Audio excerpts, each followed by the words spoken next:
That was a public information film from the UK government. Newscast follows in an hour here on BBC One. Right now, understandably, lots of questions.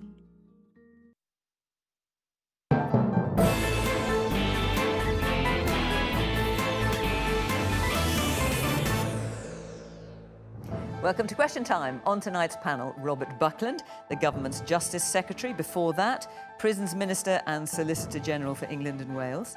Labour's Shadow Schools Minister, at one time President of the National Union of Students, Wes Streeting. Joining us down the line, former Prime Minister of Australia between 2015 and 2018, and twice leader of the Liberal Party in Australia, Malcolm Turnbull. Anand Menon, Professor of European Politics at King's College London and Director of the research group UK in a Changing Europe. And Talkradio host and journalist Julia Hartley-Brewer.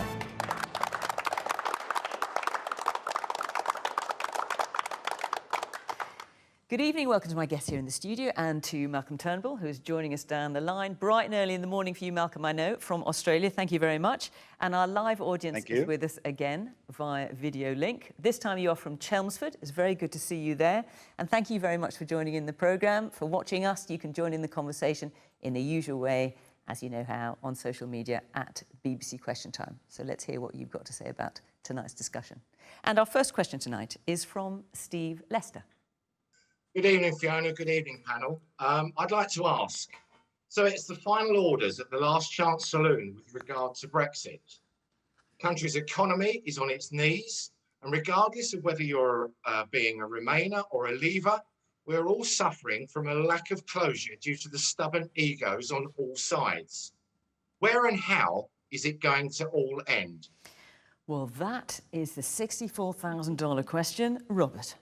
Well, I wanted to end in a deal, and I think we're now very much at the end game. It looks like the end of the weekend when things will be decided one way or the other. We've been very clear that we're not asking for the earth. We're not even asking for a bespoke deal. We want something akin to the relationship that the EU enjoys with Canada. Very straightforward, a free trade agreement that allows two sovereign, a sovereign state in the form of Britain and a sovereign bloc to work together. And I very much hope and believe that a deal can be done. Because the Prime Minister is sounding very pessimistic about it this evening. Well, he's being very firm and direct about what we can't accept. And the idea that somehow there can be a continuing legal link of the type that was in the end rejected, not just in a referendum, but in a succession of general elections, is only stating the truth. And throughout this, we have been extremely direct about it. We've said that that is not acceptable. We can't have a future relationship that means that if we do something as a sovereign state, then Europe can impose tariffs or other penalties upon us. That doesn't seem to me to be consistent with a future free trade arrangement like ones we see across the world. And it's only right that we're straightforward about that. What about this sort of contingency deal, if you like, that the EU has suggested today, that if we don't manage to strike a deal, and as I said, the Prime Minister is sounding very pessimistic about it this evening, that there will be contingency plans so that the planes can keep flying, so that freight can keep going between the two countries. Is the government likely to accept that deal? Well, look, we've been preparing throughout for a change that was going to come in any event. At the end of the year, with or without a deal, there were going to be changes. But is the government likely to accept what the EU is offering in terms of kind of a sort of easing of movement between the EU and the UK while a deal tries to get thrashed out? Well, look, we will do everything to advance the interests of the citizens that we serve. And clearly, it's in everybody's interest to avoid the sort of logistical difficulties that might a yes or a no? be caused. Well, look, I'm concentrating on the current negotiation. I think it's right for us to do that and really push it to the end. And, you know, the Prime Minister is straining every sinew to get this sorted out. And that's been our position throughout. It's very clear, very straightforward. I hope that my friends in Europe are listening and that they're going to act in a way that means that we can reach that agreement. Well, also listening is Malcolm Turnbull, former Prime Minister of Australia, of course. The Prime Minister here has said to us tonight, get ready for an Australia-style deal if we don't manage to sort out a trade deal with the EU. Should the UK be happy with that, in your opinion? Well, it'll be pretty disappointing, I think you'll find out, where we we have obviously a deal with the EU on WTO terms, and there are really some very large barriers to Australian trade with Europe, which we're seeking to address as we negotiate a free trade agreement with Europe.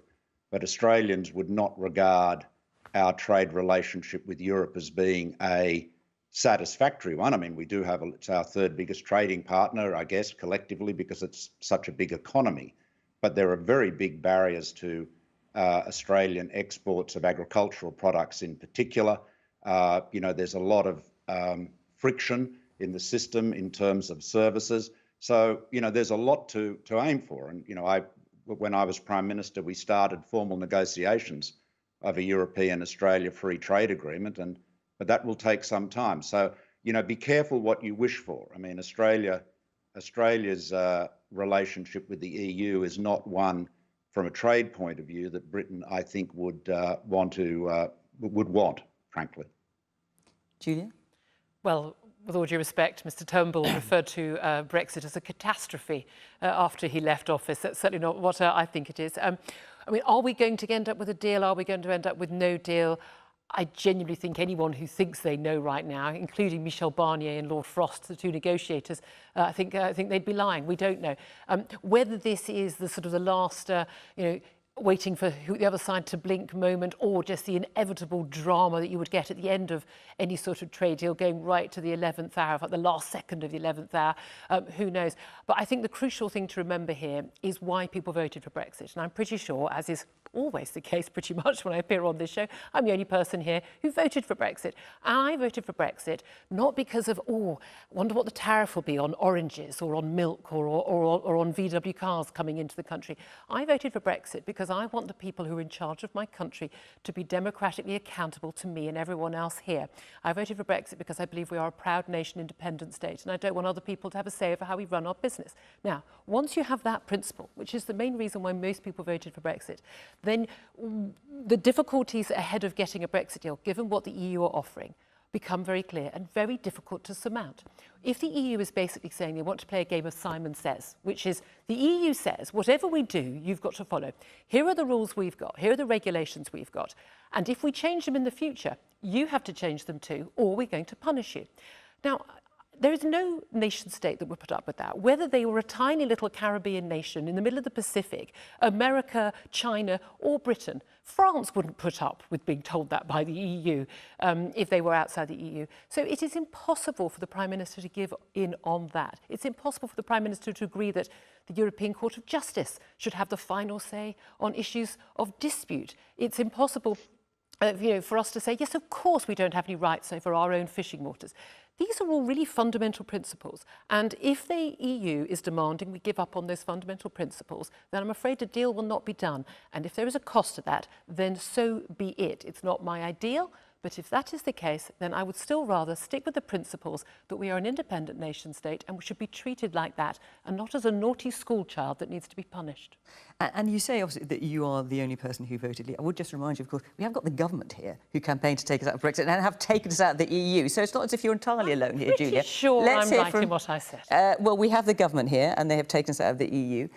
Stephen, you've got your hand up.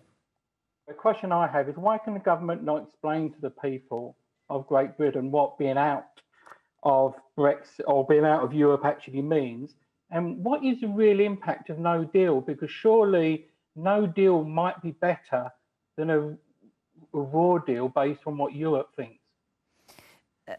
Anand, do you want to talk us through the implications of no deal versus a sort of thin deal, perhaps? Well, I mean, the first thing I'll say is I've got a degree of respect for what Julia said, because there is a political principle. If there's an economic price to be paid, I will pay it. That's absolutely fine. What frustrates me about the debate around Brexit at the moment is many people who say we can leave with no deal and it won't have consequences. That's simply not true. It has enormous consequences. Even leaving with a deal has consequences because it will affect our trade. Without a deal, it means everything from checks to tariffs, which means price rises for many foodstuffs coming from the continent. It will mean bigger tailbacks than in the event of a deal. It will have a very profound impact on how our economy works, how easy it is to trade with the European Union. Now, going back to Julia, if you say, ultimately, I want to be sovereign, and by sovereign I mean they can't tell me what to do and I'll pay the price, That's absolutely fine. But I mean, one of the things that was striking to me was when the Chancellor made his statement recently, even though the OBR documents he drew on talked about a 4% impact on the economy of Brexit with a deal, plus 2% more if we have no deal, chose not to mention Brexit at all. And I would have thought that if you were planning for something this big, and let's face it, it's got to be big, otherwise it wouldn't have been worth the hassle. If you were planning for something this big, the government would say, OK, here are the impacts, this is what's going to happen, this is how we're going to prepare, and ultimately it will be worth it. But there's no planning, there's no preparation, and that I find mystifying. Let's hear a bit more from our audience. There's lots of hands up. Susan. Yeah, I get confused by the deal, no deal, because from the moment we left or decided to leave, the deal on the table was the WTO terms in the absence of anything else. So that is the deal. And I think we never lost our sovereignty by being in the EU, and we were much stronger at the table formulating the single market and working with it, which seems to have had tremendous advantages for, you know, small, medium, and the big corporates in our country. So I'm just about old enough to remember going into the EU, and now we've come out. And I only saw, growing up, I only ever saw advantages in my life to being in the EU. Tony? Thank you. So it's really nice to hear Julia's comments, actually. So for me, it's a question of sovereignty. So I'll freely admit I voted to leave, not because of what was said on the side of a bus or promises that were made by various politicians, but absolutely it's a question of sovereignty. And if that's lost through any deal that's made in the next few days, I think that will be a sad move. Vince? I was a Remainer, but I actually changed my mind when I saw the level of bullying from Brussels and that we do seem to be very much dominated. And I'd like to ask everybody really is whether they're of the opinion that the EU wants it to hurt Britain and they actually want to demonstrate that other countries shouldn't begin to think about this because it will really, really hurt. David? Yeah, a question for Malcolm in Australia. It was interesting to hear that he was talking down the deal that the Australians have. We've always been told that we can always fall back on an Australian/Canadian deal as though it's some form of second class. And I'm surprised that Malcolm actually says it is second class deal. I was expecting him to beef it up. You were Prime Minister, sir. Are you telling me you couldn't get a deal with the EU? Wes, I'm going to come to you in a minute, but Malcolm, do please answer. Okay. Yeah, sure. Well, the reality is the European Union has got a long history of protectionism. I mean, you would understand that. The trade deals are very hard to negotiate. You know, Britain, the minute Britain pulled out of, the minute the Brexit vote occurred, I said publicly we will do a free trade deal with the UK. Negotiations are still continuing. I hope they'll be satisfactorily resolved, but there are plenty of points in issue. The protection of British agriculture from Australian imports, obviously being a very live issue. But you know, I'm hopeful that we'll be able to get a deal done. But look, believe me, we do not have a trade deal with the European Union per se. I mean, we trade on World Trade Organization terms. And we are seeking to achieve a free trade agreement. I mean, look, and just with respect to what Julia said, you know, it's not for me to litigate Brexit. I mean, you know, you guys got to make your own decisions. The issue, however, is that it will come with an economic cost, at least in the short and medium term. And I think what Julia said is that she voted for Brexit and was prepared to pay that cost. I think what was a real pity, is that when the referendum was held, there wasn't any clear or objective or authoritative understanding of what that economic cost would be. So in a sense, the British people were being asked to give uninformed consent. But, you know, the reality is the die is cast. So I'm afraid to say, however, that we are living in a time of rising protectionism. You know, the global sentiment sort of tends to swing from free trade to protectionism. And it's been swinging back in the area of protectionism for a while. Now, there is one good thing, bit of really good news I can give you though, which is that when Donald Trump pulled out of the Trans-Pacific Partnership, I managed to keep that deal alive without America, which was quite an unlikely prospect, but we got it done with Shinzo Abe and the other countries in the TPP. Now that trade deal, therefore, is alive and in force, and I hope the United Kingdom will join that, and I've got no doubt that the Australian government will support that. So, you know, if you do end up joining the TPP, you'll, you know, that your Aussie mates will have given you a very good hand in keeping that deal alive so that it can be joined. And indeed, I hope that America rejoins it. But, you know, Biden's got a different approach to trade historically than Trump. But, you know, protectionism per se has really risen as a political sentiment in the United States and around the world. You know, it's not, you've chosen a very courageous time to leave the largest free trade zone in the world. Wes? Well, it sounds like listening to Malcolm, we picked the wrong former Prime Minister of Australia to advise our Board of Trade. Look, seriously, we are days away potentially from a no-deal scenario that I don't think any of us want to see. And if anyone on the EU side of the talks, by the way, thinks that this would be consequence-free for our friends and partners over the Channel on the European continent or our friends in the Republic of Ireland, they're sorely mistaken. There's a lot riding on this on both sides of the negotiations. Lots of people's jobs, people's livelihoods, the collective security of our country and our friends across the European Union. So I want to see the government get a deal, and I desperately hope, by the way, that Julia's right and some of this is choreography. I fear, listening to what the Prime Minister said, listening to what Ursula von der Leyen from the European Union side says, that that's not where we are. And that should really worry us. I'll give some practical examples, because people don't like forecasts and predictions, but just some practical examples of what that would mean. The chairman of Tesco's is currently warning us that prices will go up by 5%. I think he understands his business. The Prime Minister's spokesman says he's right. They're telling their customers, myself included, our bills are going to go up. And what about the unintended consequences? I'm Shadow Schools Minister. In recent weeks, the Department for Education has written to every head teacher in the country and said you need to look at your school food supply chains and make sure you've got long life products in case there's any disruption from the 1st of January. Now, I consider myself someone who's followed the twists and turns of this quite closely. I would never in a million years have thought no-deal Brexit, problems with school food. So whether it's the things we've been warned about in terms of manufacturing and just-in-time supply chains and disruption to jobs and livelihoods and the debate we've frankly been having for the last 4 years, or the unintended consequences, the unpredictable.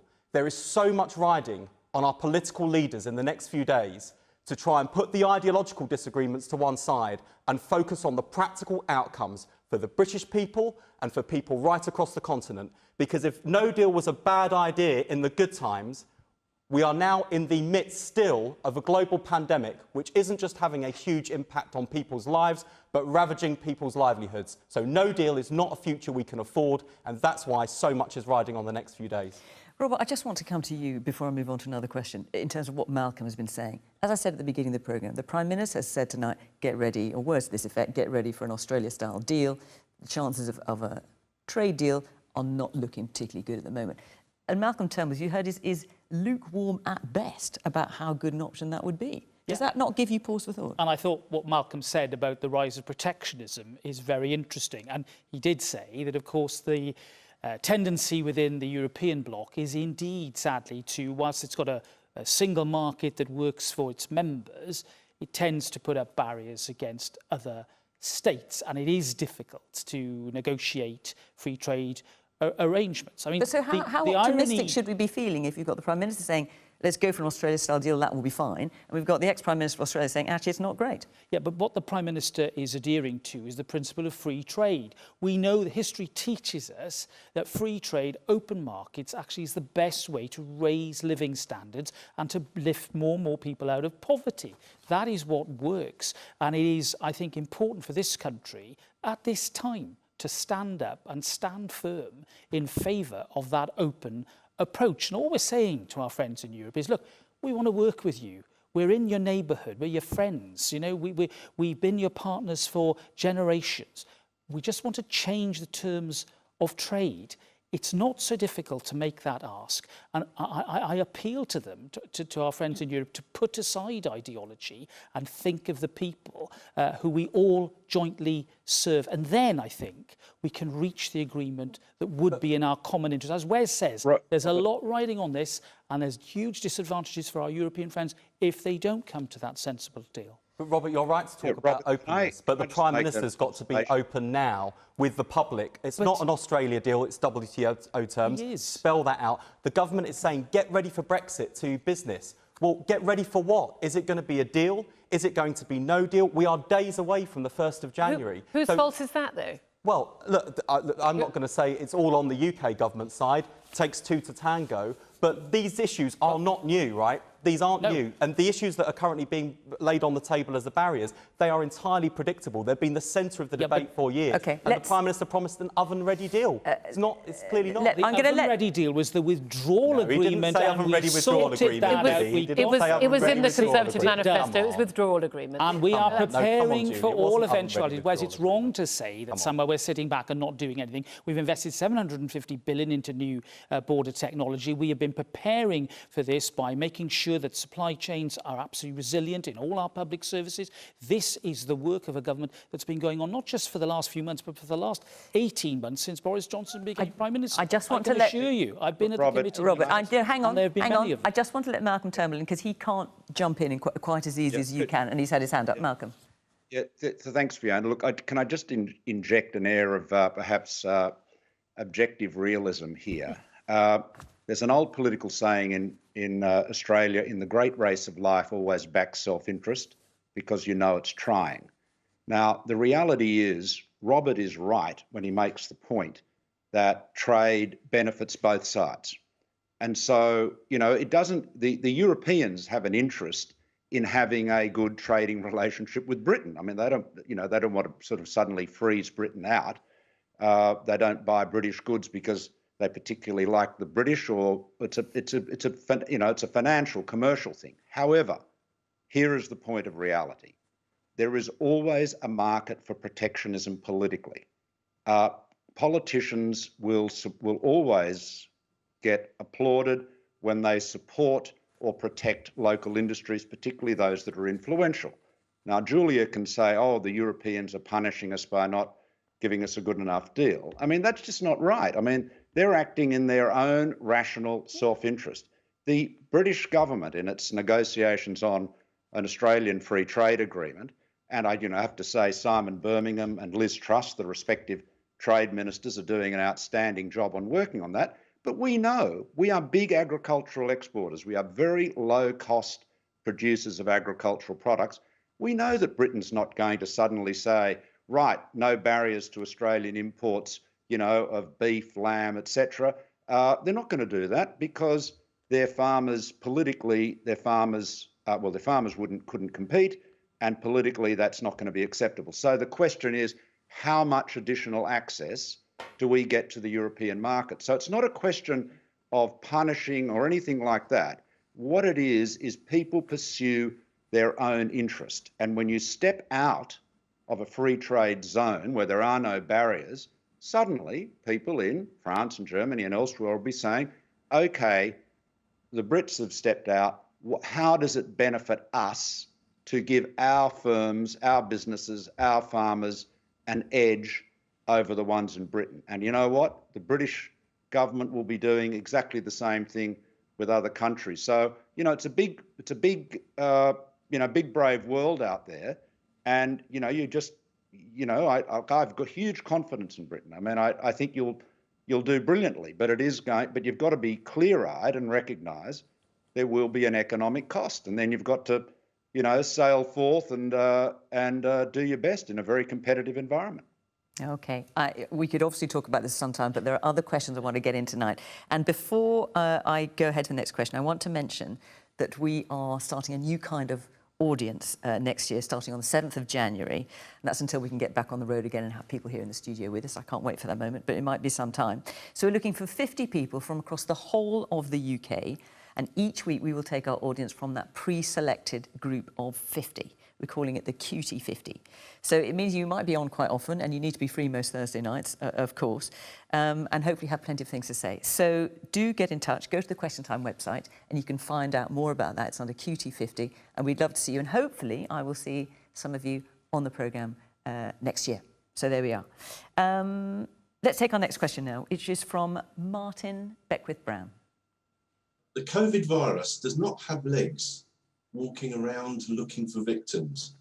The growth in infections, hospitalisations and subsequent deaths is due to too many not following the guidelines correctly. Shouldn't people be taking more personal responsibility to safeguard others? And I imagine, Martin, you're asking this question because you've got experience of this, or this is something that's particularly irritating you? Both, actually. It's everywhere you look. I mean, I hear the reports on TV and things where, oh, it's a minority. But the trouble is, you don't have to relax too much to create the problem. You know, in Essex, we've been historically quite low. And we're starting to go through the roof. And people, you know, I was in a supermarket this morning. There was only 2 or 3 people without masks, but there were still 3 people without masks. And they were young, fit people. And we know there are people going in and out of homes. I even talk to publicans, and they say in the area there are pubs that are not following the rules, and they're upset because they're doing the right thing and losing trade. OK, well, let's take it to the panel. Wes, let's start with you. And we had the Health Secretary talking today about infections rising, particularly in areas of the South East. So should people be taking more personal responsibility, as Martin's suggesting? Yes, and this is a really big issue for me. Lots of you will know my constituency, Ilford North, is on the London-Essex border. We've got some of the highest infection rates in London. Our part of London and Essex has rates rising. And this week, hospitals in my community have seen numbers of deaths unlike that which they've seen since the first peak. So we can't be complacent about this. The fact we've got a vaccine being rolled out is, of course, a huge relief, not least for those of us who are desperate for many of our own family members to get the vaccine where they're older, more vulnerable. So we can't wait for that. But we've come so far. We've made so many sacrifices. Let's not throw it away at this late stage. Let's exercise some personal responsibility, take care, look out for each other, and make sure that we get through this pandemic as well as possible, because there are lots of people in this country who've had COVID, who are still suffering long COVID symptoms. And let's not forget that as we approach Christmas, over 60,000 people have died during this pandemic. And for lots of families, this is going to be a really hard Christmas when they're missing people for the first time around Christmas. So let's just keep all of that in mind. Let's do the right thing, follow the rules, look out for ourselves and for each other, knowing the vaccine is being rolled out and we can look hopefully to a brighter year in 2021. Julia? Yes, I think people should take more personal responsibility, but I would like that to be in place of having restrictions on people's right to use their personal judgment and common sense.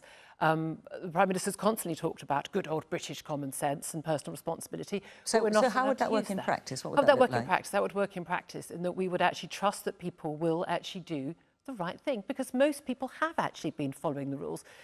He mentions that a few people aren't wearing masks. We don't know the reason why those people weren't wearing masks. I see people on the London Tube every day, odd people not wearing masks. The vast majority are. And the vast majority of publicans, vast majority of restaurants, shops, people going into them, people going about their daily lives in their workplaces are actually doing very, very sensible things. They're doing it because they want to keep themselves, their colleagues, their family members, their friends, people they pass in the street, they want to keep them safe. So why do you think infections are rising then? Why infections are rising? Because we have a virus which is now endemic. And the virus, if you look at the patterns of this pandemic, in every single country in the world, whether you compare Sweden, which didn't have a formal lockdown at all and did rely on personal responsibility, or Peru, which locked down for months and months on end, not even allowing men and women out of their homes on the same day, we have seen exactly the same curve. The areas where we are seeing the virus rise in infection rates at the moment are the areas that weren't hit back in spring before we locked down. We're in winter months. Well, it's rising in London. London was very badly hit. It's rising in London in the boroughs that were not badly hit before the lockdown. If you look at the actual granular data, it's rising only in areas. Havering, for instance, it's not actually rising at very large levels in anywhere else that was hit much earlier in the year. The reality is that we have got a vaccine. We should be making sure we're absolutely protecting the vulnerable, those who are over 70, those who are under 70 with underlying health conditions. But in my view, we should not be having restrictions on shops opening or closing, on pubs or restaurants. There's no evidence whatsoever that any of these particular places are causing rise of infections. On the contrary, lots of evidence actually when you have a lockdown, as Wales did, and are planning to again, or when you have a lockdown as England did for 4 weeks, you actually end up increasing the problem afterwards. They don't solve anything, they don't break any circuits, they don't break any fires. All they do is delay the problem. I think we should rely on adults in this country and trust their personal judgment about keeping themselves and other people safe, and as they have been doing anyway, and allow people to go about their normal daily lives as much as possible. Anand. Well, yes, obviously people should take responsibility for themselves and for others. And actually there's been some really interesting survey data from YouGov that showed that the majority of people who said they would take the vaccine would take it not because the government told them so, but because they thought it would help others. So I think that community spirit exists in this country, but I disagree with Julia on the lockdown. I mean, it's interesting that last week of November, the 21st to the 27th, was the first week that the death toll fell. That was a lag from the infections. September. The infection rate went down before we went into lockdown. That is official ONS data. It's not. I don't think you're right. The death rate went down, as it always does, with a time lag from the infection rates going down. Same for the first lockdown. The infection rate was going down before we went into lockdown. Over the 2 weeks before the English lockdown was announced, on the 30th of October, cases rose by 29%, hospitalisations rose by 50%, deaths rose by 137%. The data that was given out and the data that was used has since been gone through, and even at the time that was being questioned. The data that was used at that time was already weeks out of date. Yeah, but cases were still rising. Cases were rising at a lower rate. They weren't doing that. They were doing that. Okay, but just so we're clear, they were rising. The rate of increase was slowing. It was actually already levelling off and going down in some areas before we went into lockdown. That's official data. Anna, let's let you finish your point. We could trade statistics, but let me tell you, I think there are other aspects to this than people doing what is common sense. I mean, I don't understand what common sense is, but I think there's an important role for government here, and I think there are several things to be said. One, the government has to be clear and consistent in its messaging. And what the Welsh case shows me is not that lockdown doesn't work, it's just that if you lock down, then open the taps, everyone floods out again, and it just leads to more rises in infections. You need to be steady and gradual about these things. And there's a bit of a tendency at the moment to say, don't worry, at Christmas we can all go out. And that, as we heard from Chris Whitty and Balance yesterday in Parliament, is possibly going to lead to an increase in cases in January. So we need to think carefully through what government strategy is. And the final thing is, guidelines need to be clear, and those in power need to be shown to be respecting them as well. I don't want to harp on about this, but the damage done by the Barnard Castle trip. Because the moment that people think either that lot aren't listening to the rules, or actually the rules are a bit silly, Scotch eggs in pubs, and actually once you start thinking the rules are silly, then the whole thing starts to fray at the edges. And what if you allow government to tell you what you can and can't eat and where you can and can't eat in a free country? That gets a bit silly too. Well, let's hear from our audience, because there's lots of hands up, and I'd like to hear from you. Chris. Thank you. It seems to me that we've proven already that common sense doesn't work. So I think we need to take a different approach. And why not be a lot more granular about it? Rather than going county-wide or even country-wide in the case of Wales, why don't we focus on the areas where it's really happening? So in Basildon, for example, which is the case that's being cited in Essex at the moment, it's not throughout Basildon that there's the problem, it's in certain areas. So why don't we just attack those areas? Diane? I actually think that the government's policy on Christmas is ludicrous. We're all going to get together. Well, I'm personally not, we're not. Families are going to get together. Families are going to have a drink. Families are going to cuddle each other when they shouldn't be cuddling each other. And does Julia really think that we're not going to have a lockdown after Christmas? I'm sure we will. Jimmy? Thank you. I think there's a degree of conformity fatigue with a lot of people. And the problem is that the message has been so blurred and so varied over such a long period of time that now conspiracy theories have a lot more gravity and they have a lot more attachment than they would ordinarily. I think people are looking for an opportunity to not conform any longer. People are tired of it. And that's largely because of the mixed messages and the flip-flopping that's been done, I think, from the government. And Malcolm, Australia took a different path to the UK in a number of ways in terms of dealing with the lockdown. Where do you stand in terms of Julia's, let people take their own responsibility for it versus the role of the government? Well, I think the government's got a huge role. Look, we're a federation, so a national federal government, 6 states and 2 territories.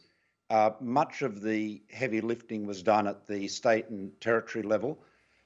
So a number of the a number of the states actually closed their borders. In fact, at different times, all the states closed their borders against other states. We had a I think we went harder on lockdowns, and particular on the borders, the international borders, sooner than many other countries did, including the UK. And look, the reality is, this is a very complex area, and I don't want to oversimplify it, but it's obvious that this is a highly infectious disease. And so the way to stop it spreading, as the gentleman from the audience said, it doesn't have arms and legs, it's spread by people. You've got to have social distancing, you've got to wear masks. The sooner you can impose those measures, the less transmission you'll get. Australia has had a relatively good experience. We really we sympathise with the rough time the British people are going through, and we wish you all the best. We wish there was something we could do to help from this end, and I hope the vaccines are distributed as rapidly as possible. But I think what we've learned globally from this pandemic is that early action is best. The proposition that people should just be free to do whatever they like is pretty naive. Frankly, it sounds good as a political soundbite, but it doesn't work out very well in the intensive care unit. And Malcolm, can I ask you? You say the country that's probably done the best of all is Taiwan. Malcolm, can I just jump in for a minute? Very early. You say that Sure. acting quickly was critical for Australia. Do you think the UK government acted too slowly? Well, it didn't act as quickly as Australia did. I mean, it's ultimately, Fiona, every country in the world, particularly, at similar stages of development, is dealing with the same issues. Robert's dealing with the same justice issues as his Australian counterparts are, as his French counterparts are, and so forth. What's interesting about the pandemic, it's like an old-fashioned examination. I mean, every country in the world had to face exactly the same problem at exactly the same time. It's like being in the examination hall when the invigilator says, right, it's 9 o'clock, you can start writing, you've got 3 hours. And so we can actually test in real time what approaches worked best. And I think a key thing, of course, there are cultural issues. Obviously, the more trust and confidence people have in the government, the better, the more likely they are to take guidance from the government. The point Anand made about leadership and consistency is a very powerful one. So, I think the reality is social distancing, masks, all of those old techniques that have been around for millennia, or for centuries anyway, probably millennia as well, have been the most effective. Robert.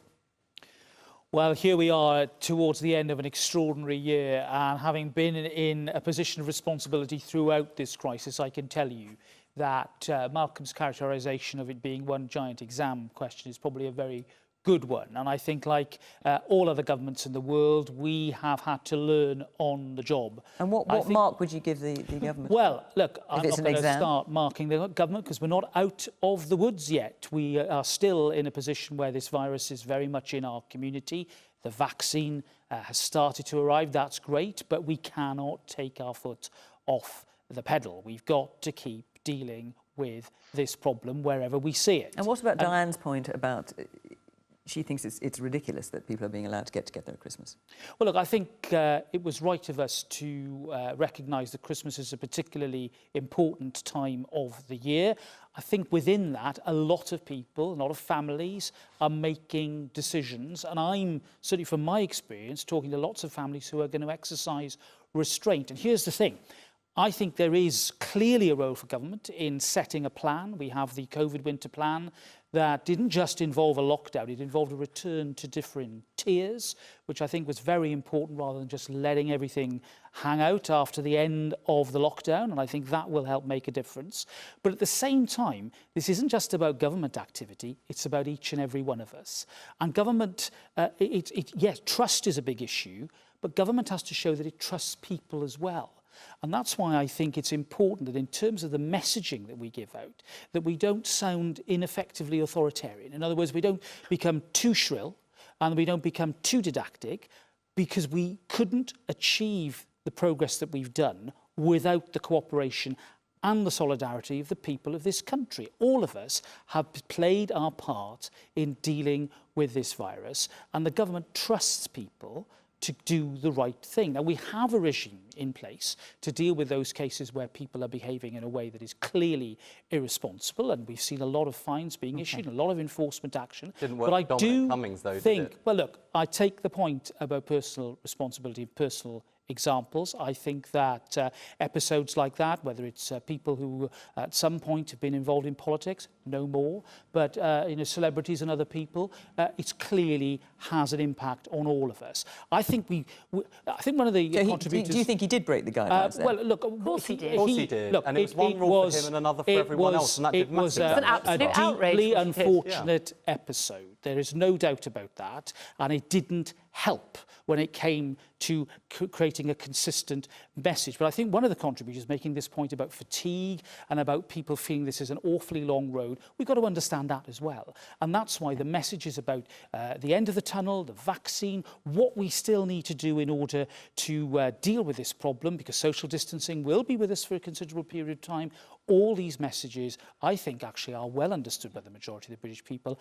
I trust them to do the right thing, and I know together... You don't trust, that's a lie. I'm sorry, you do not trust the British people to do the right thing. Otherwise, you wouldn't decide who they can or cannot go to the pub with, who they can or cannot have in their home, whether they can be on their patio or not their patio, which tier they're in. It's an absolute nonsense for this government to claim that you don't want Julia, to be too dramatic about what people police in everybody's home or in everybody's pub. We are policing people's homes. We have not. Right now, we are policing people's homes. Well, we're recruiting thousands more as we speak. You think if I had my family, if I had people from outside my immediate family from my household in my home tomorrow night, that I would still have my job the next day? I doubt it. Julia, if we took your approach, that the NHS would be overwhelmed. One of the biggest factors in the decision-making that I was involved with... So you don't trust the British people, forgive me, I was involved... So you just said you do trust the British people, but if we didn't have the rules telling people who we can and can't see and where we can... I was involved in the decision-making, and I saw the figures about rising problems with the NHS, capacity in our hospitals. I certainly wasn't going to preside, as a minister, over a disaster in our NHS. That was absolutely out of the question. We would have failed the British people. Throughout this, we have protected our health service and made sure that it has been able to work throughout this crisis. Let's take another question from Janine Sawyer. Good evening. Footballers at Millwall and Colchester were booed for taking the knee in support of Black Lives Matter on Saturday. A government minister, when interviewed on Sunday, did not unequivocally condemn the fans. Should more have been said by both the politicians and the clubs in support of the players? Well, let's just be... You're referring to George Eustace, are you, Janine? Let's just be clear exactly what George Eustace did say, Robert. I just wonder if you want to clarify what the position is. I'm sorry, I didn't catch fully what George said about that, so I can't... I mean, George, he talked about Black Lives Matter. He put it capital B, capital L, capital M. He certainly talked about that, Janine. I think that's what you're referring to. Anand? I think it was wrong to boo the players. Let me start with the other side of the argument. And do you think they were right to take the knee? Yeah, I think players can do, if that's how they want to show their support for trying to get rid of racism in sport. Look, I get irritated when I'm watching football and the Black Lives Matters logo comes across the top. I don't like being force-fed what I should think, even if I agree with it. I don't like being told I have to wear a poppy. I don't like people telling me what I should think, OK? It irritates me. I also think that there's a lot of virtue signalling, particularly by corporates who actually don't do very much for sort of inequality or prejudice or that in their day-to-day practices, but stick a logo on their site to make themselves feel better. There are all sorts of problems with this, but it was wrong to boo for several reasons. One, because it's just rude. I think the players who kneel are kneeling because they want to make a statement about racism. I simply do not believe that the players believe in a movement that wants to undermine capitalism. I think they're trying to show respect and to make a stand against racism. And I think booing that is unpleasant.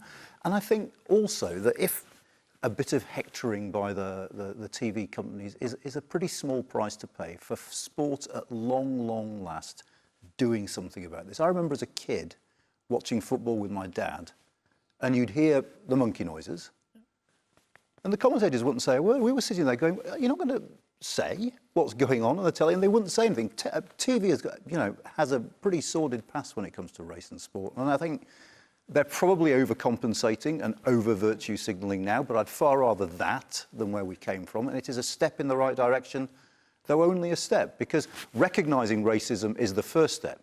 Dealing with it, dealing with prejudice of all kinds, dealing with prejudice against people of a different colour, different sexual orientation, of a different class. All of that exists in our society. We need to go beyond kneeling to acting. And Robert, just to be clear, I thought you'd be across this, but what George Eustace, he played the clip on television of what happened in Millwall. He said he couldn't hear it terribly well, but he did say that if players want to take the knee, that should be respected. In terms of the question from Janine, though, have football clubs, have politicians done enough? No. And I think Anand's point about the sort of endemic, tolerated and accepted racism in football and other sport is sadly well documented. It's not over yet. And I think if people want to make that sort of demonstration and that gesture, then they should be respected. But I think Anand is right as well, that it's no good just putting slogans up and trying to convince people that somehow that's going to be enough. It's up to all of us in our conduct, what we do, to not just talk about the characteristics and the issues, but to go beyond that and look at the people whose lives are affected by this, because there'll be other circumstances that will accompany a lot of this that creates the barriers that have to be removed. And therefore, absolutely, booing of that is disrespectful, it's rude, it's intimidatory, it's unacceptable. But at the same time, we all need to be free to make our own contribution and do things in our own way if we are really going to combat some of and overcome some of the barriers and the prejudices that still exist in our society. Mark. Thank you, Farron. Yeah, I was obviously upset about the booing. Is what I don't understand is when they are going to start booing, afterwards they're going to start cheering the same players that scored a goal for them.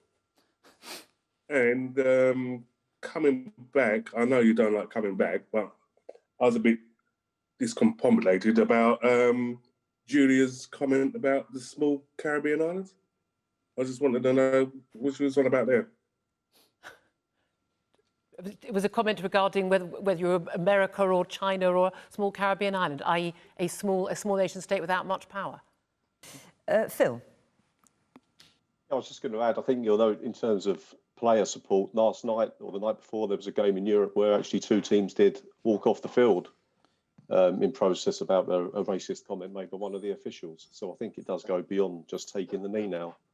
Martin? Yeah, I mean, I still remember Martin Luther King. And so this topic has started even before then, as we know, and it's still raging on. I just don't know how we get away from this almost tribal view of other people, especially when the point that Anand made about he doesn't like to be told what to think. And I think a lot of people feel like that, whether it's right or wrong. Steve? I am totally against any form of racism. I think it's just intolerable. And it always has been. But I do feel that the taking the knee might be becoming past its sell-by date, should we say, in football matches, in as much that everyone's doing it. You look at F1. You look at the grid before each Grand Prix, and they have the Black Lives Matter moment there. Half the drivers don't kneel, but sort of they stand and respect the moment. And I honestly think that sort of you look at what is going on within football and other sports with racism. I think it's got to the stage now where the clubs have got to be more accountable for their fans' behaviour. I know I've been to football matches where you hear it on the tannoy, and it says to you, sort of, if you hear a racist comment, please report it to a steward. Well, you can sit in a London derby and you hear racist protests aplenty. You tell the steward, and the steward just walks away. There's got to be a much harder, firmer line on it than just sort of like taking the knee or sort of saying that we won't tolerate racism. We've got to actually physically kick it out. Julia, let me take you back to the original question. So it's talking about the footballers at Millwall and Colchester who were booed for taking the knee in support of Black Lives Matter. Was enough done by politicians and football teams? What action should they do if people are allowed to make their gesture of taking the knee? Surely the fans are allowed their gesture back. I don't actually approve of either. Right. Hang on. Are you saying that it was fair enough that the fans were booing the players? The fans are allowed to boo. It's not something I would have done myself. That said, I don't think that the players should now or should ever have been taking the knee. I think people were desperate for football and sport generally to come back after the lockdown, and desperate for some escapism from the politics, from the difficulty of daily life, and they would like to have politics separate from football, and they didn't want it brought in. I think it's absurd that we should almost even need to say, of course we don't want racism, of course we abhor racism, and we don't want racism in football. So when black players feel that it's important to take the knee, you think they shouldn't be taking the knee? We don't allow political demonstrations of any other kind, other than the wearing of the poppy in football matches, and we do that for a very good reason. And this was a political demonstration. The players originally, when they started the Premier League matches, had Black Lives Matter written on their shirts, the slogan of a now political organisation. Now, regardless of the Marxist defund the police aims of the organisation, I think it's quite bizarre that the only demonstration that happens at the beginning of our football matches should be a demonstration in relation to the horrific racist murder of a black man in America many, many months ago. It's not something that happened in this country. It's not something that anyone in this country would endorse or say was ever acceptable. I find it strange that that is the one thing. I'm looking forward to those same footballers showing the same principles when, for instance, many of them will be playing for England in the Qatar World Cup. When they go to Qatar, will they be taking a knee for all the women who have no real legal rights and no violence that goes against them? Will they be taking a knee for all the gay people who are imprisoned or even executed for being gay? Why are we choosing this one horrific, terrible, terrible act of injustice and violence as the one issue that we are expecting to have a political demonstration of every single week? I think we can all agree it was a horrific murder. We don't want it to happen. There needs to be more to tackle police violence. There needs to be more to tackle racism in sport, in football in particular. But I don't feel the need, and I think a lot of fans feel the same way, to have a demonstration and a gesture about it every single match. Wes? I'll come to you in a minute, Anna, but Wes? Sometimes things happen in history that are so shocking and so brutal that it forces a conversation and opens up an opportunity to shift the dial in a positive direction and change deep, ingrained, endemic problems which plague societies. The murder of George Floyd, on camera, in front of the eyes of not just America but the eyes of the world, opened up such a conversation. Racism isn't new in this country or the United States of America. And on a number of levels, of course, racism in this country is very different than it was in the 80s when I was born, or in the 50s and 60s. We don't have signs up any longer that say no blacks, no dogs, no Irish. But hate crime remains a problem and is on the increase in too many cases. Indirect discrimination, whether through education, employment, criminal justice, that remains a problem too. When Millwall footballers decided to take the knee, no one thinks that it was some kind of Marxist protest. No one thinks that it was about defunding the police. What it was about was saying, we're not going to be bystanders to racism, and we think this conversation is important, and we, footballers with fans and a following, are going to use our platform to say something about it and encourage you to join in. Let's not pretend that the booing of those players was anything other than a racist response to an anti-racist protest.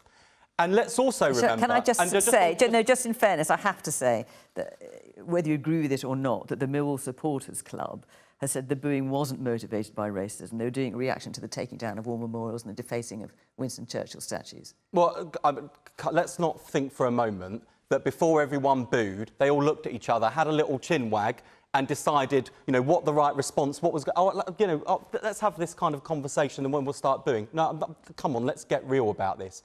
More positively, at Liverpool, in Anfield, and in Chelsea, Stamford Bridge, people applauded their players and stood with them. And in terms of Julia's sort of point, well, what are people supposed to do if they see or hear racism? I know that tackling racism and challenging it, particularly when it's from your own side or within your own tribe or your own team or your own family, can be difficult and uncomfortable. But I bet you it's a hell of a sight less uncomfortable than being those players on the pitch being booed by their own fans, or being the black fans on the terrace having to listen to those monkey chants, or the banana skins being thrown at players, and every other manifestation of racism we see on the pitch, off the pitch, out in the country and in our communities. The problem isn't just racism, it's bystanders to racism. And I salute the players for using their platform and their opportunity to send a message to their fans and supporters. And I think most people in this country are anti-racist and would be with them too. Malcolm Turnbull. Well, thank you. I think what Wes summed it up very well. You've got to have zero tolerance for racism in a multicultural society, above all, as Britain is, as Australia is. You've got to treat people with respect. Mutual respect is the glue that binds our diverse societies together. Taking a knee is a perfectly respectful statement. It's a statement about racism. It's a statement of and against racism. Booing people in any context is abuse. Let's be frank. And so we've had experience here in Australia with some fans booing Aboriginal players, one in particular, Adam Goods, who's a real champion for First Nations peoples here and First Australians. And look, I think you've just got to have zero tolerance for racism. I honestly can't improve on what Wes said. I think he summed it up very well.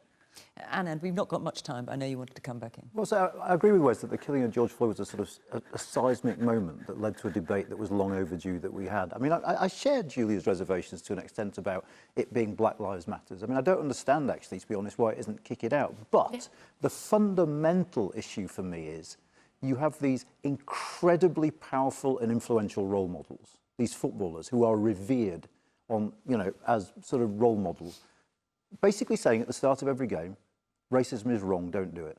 And however imperfect it may be and whatever sort of connotations there might be hanging around the edges, that statement in and of itself, I think, should be welcomed.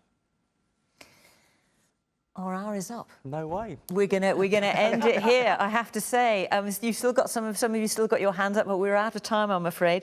Tonight, our lovely audience came from Chelmsford. Thank you so much for joining us. Our last audience before Christmas, and I just want to say, of course, don't forget wherever you live, do apply if you'd like to join the QT50, our new UK-wide audience, and that will start in the new year.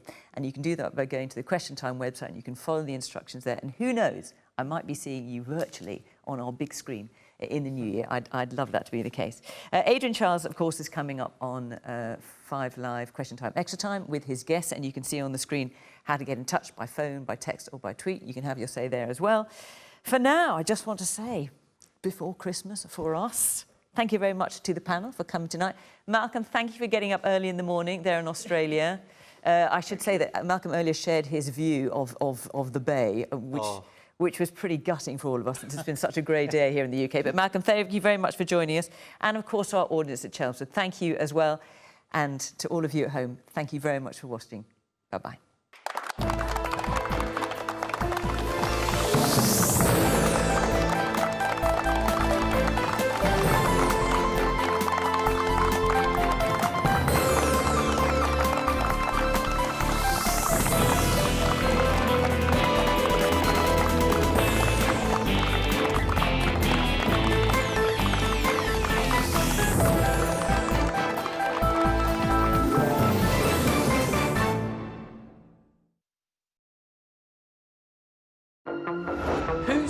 2020 hero.